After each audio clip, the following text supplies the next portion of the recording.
Bapak, Ibu, saudara-saudari terkasih, kalau kita punya pengalaman yang membahagiakan, pasti kita akan selalu mencari atau sekurang-kurangnya dapat mengulangi pengalaman-pengalaman bahagia itu. Sebagaimana pengalaman dari para rasul pada saat berada di gunung bersama Yesus. Wah, ada suasana kemuliaan di sana.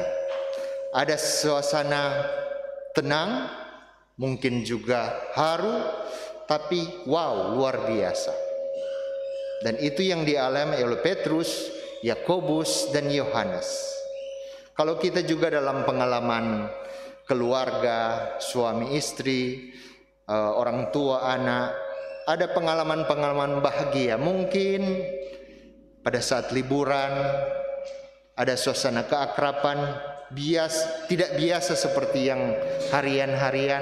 Rasanya aduh, kalau boleh tiap semester mungkin atau tiap tahun, paling kurang 1 kali setahun ada liburan bersama, membahagiakan. Ada karena mencairkan suasana yang mungkin kadang-kadang tegang, yang kadang-kadang terlalu rutin, tetapi ada perkumpulan, ada persaudaraan, ada sesuatu yang berbeda. Begitu juga mungkin dalam keluarga-keluarga tertentu, keluarga besar kadang-kadang berkumpul, ada yang arisan lah, ada yang mungkin sekedar tradisi kumpul bersama tiap bulan kah, membahagiakan. Dan itu ingin terus diulang, terus dirasakan, terus dipupuk, supaya hari demi hari ada persekutuan, ada pengalaman kebersamaan dan sukacita. Itulah yang menjadi sebenarnya gerakan hati dari ketiga rasul ini, Petrus, Yakobus, dan Yohanes. Mengalami kehadiran Yesus yang penuh kemuliaan itu sungguh membawa sukacita. Ibu bapak yang terkasih, kita setiap hari misa. Ada setiap hari mungkin ya. Tapi ada juga yang setiap minggu misa. Atau bahkan kadang-kadang sekarang 1 hari boleh berapa kali toh, karena online toh semua, mau pagi, mau siang, mau malam, daripada orang bilang cuma di rumah ndak tahu bikin apa, lebih baik misa juga 3 kali 1 hari minggu. Ada yang mungkin begitu. Ada yang mungkin jangan sampai komang sunya sempat ikut misa live streaming, sudah misa ulangan begitu. Nah itu kok sebaiknya jangan toh, sebaiknya live streaming. Baik, kita punya keinginan untuk berada di dalam Tuhan.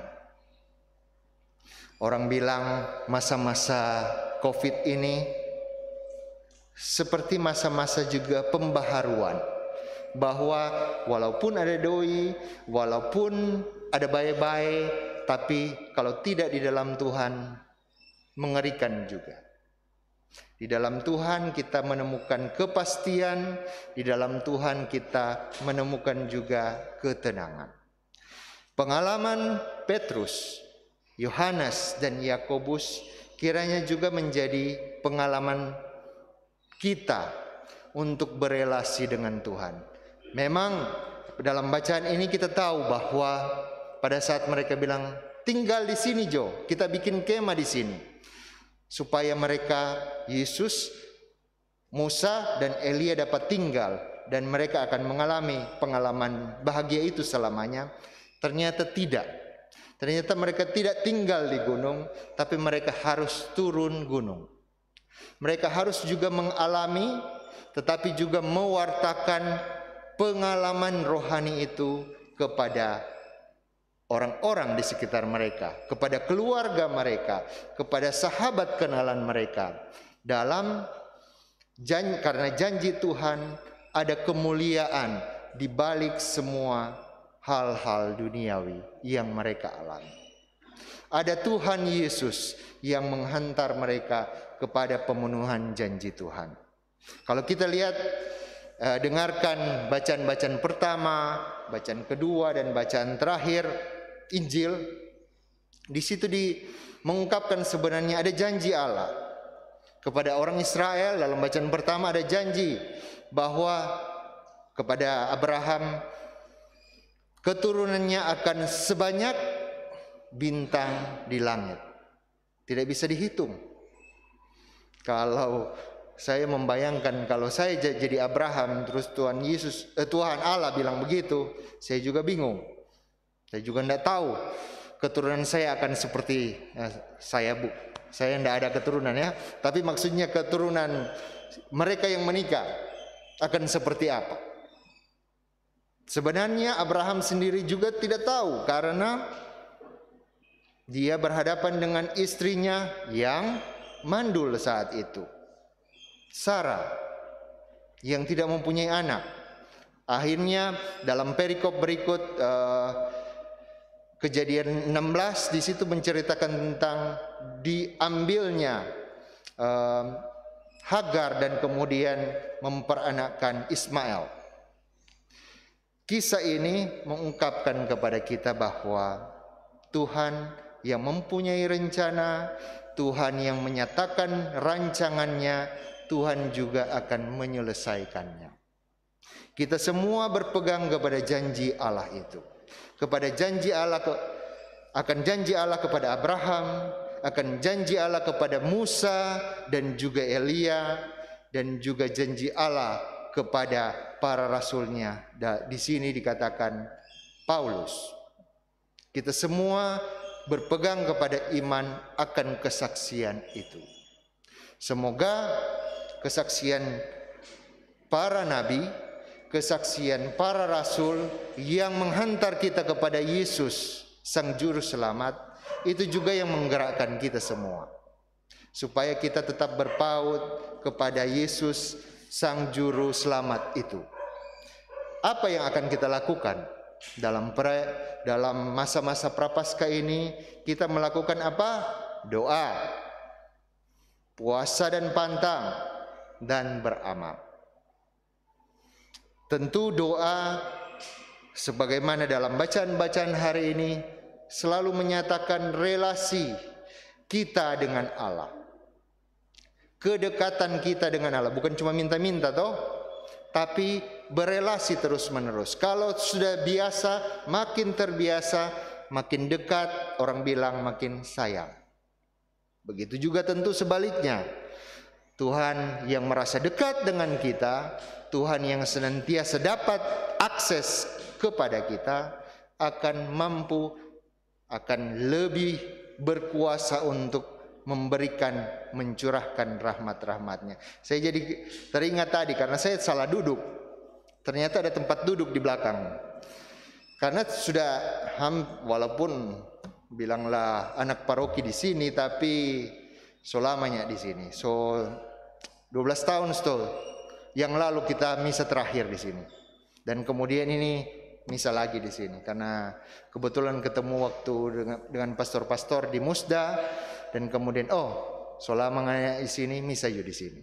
Jadi kita pilih jam 8 supaya pas begitu. Nah, karena selamanya di sini, jadi kita selalu lupa. Ada kursi khusus di situ. Biasanya kita lihat, sana ada kursi rupa lain, mungkin di situ kursi imamnya, ada paling yang di belakang. Karena tidak biasa. Tetapi kalau biasa, tentu akan dengan gampangnya di sana kursi untuk imam, kursi untuk siapa begitu. Sebenarnya sih kalau kita kursi di bawah juga tidak terlalu masalah. Yang pasti poinnya adalah Allah bisa karena biasa. Jadi pada saat kita biasa untuk berkomunikasi dengan Tuhan, kita juga akan terbiasa untuk menyerahkan diri kepadanya. Dan Tuhan sebaliknya akan lebih mudah. Itu bahasa manusia ya. Tuhan itu selalu luar biasa, penuh kuasa. Tapi bahasa manusia kita bilang dia akan lebih mudah mengakses dan mencurahkan rahmatnya kepada kita semua. Itu satu. Kemudian kedua, kalau orang bilang salib itu adalah DP vertikal dan horizontal. DP horizontal itu berdoa, vertikal masih berpuasa, dan kemudian dari puasa itu kita dapat mengungkapkan amal kita. Sisi yang horizontal yang bilanglah dapat menjamah orang-orang yang membutuhkan pertolongan Allah melalui kita yang ada yang berkecukupan. Saudara-saudari terkasih, semoga hari ini menjadi berkat bagi kita. Tuhan yang menjanjikan rahmat-Nya dapat menyalurkan itu secara melimpah bagi kita dan juga bagi orang-orang yang Allah percayakan untuk kita taburkan kasih dan sukacita di dalam hidup mereka. Semoga demikian.